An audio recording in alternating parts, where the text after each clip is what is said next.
Maxime Switek. Le Made in France, bonjour Anissa Mbida. Bonjour Maxime, bonjour Anissa. Bonjour à Anissé. tous. Ce matin, vous avez décidé de nous faire de la concurrence. Vous allez nous parler d'une nouvelle radio. Bravo Anissé, bravo, belle idée. Une radio française où on ne parle qu'en anglais pour que les Frenchies puissent s'améliorer en anglais. Donc, Oui, nous, on a un peu plus de mal en anglais. Alors vous savez, vous l'avez entendu comme moi, hein, pour progresser en anglais, on vous dit il faut regarder des films en VO, il faut écouter la BBC, il faut aussi écouter Europe 1, ça aide.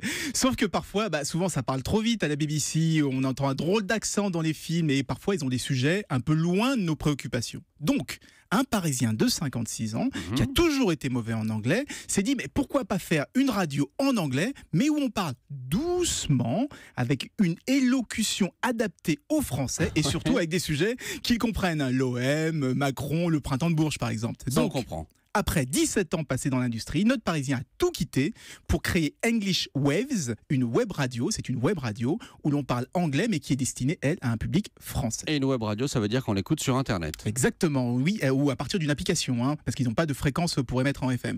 Il y a quand même un avantage à passer par un ordinateur ou une application, c'est qu'ils ont par exemple une option pour choisir la voix du présentateur. S'il parle anglais, anglais, américain, chinois ou indien, comme ça, on peut mieux s'habituer aux accents, c'est bien, ça. notamment quand on va à l'étranger. On peut aussi avoir une retranscription en texte de toutes les émissions, avec des éléments de vocabulaire, comme ça on peut encore mieux comprendre. Sauf que malheureusement, toutes ces options sont payantes. Il n'y a que la radio toute simple, toute bête, et qui est gratuite. C'est payant, c'est combien?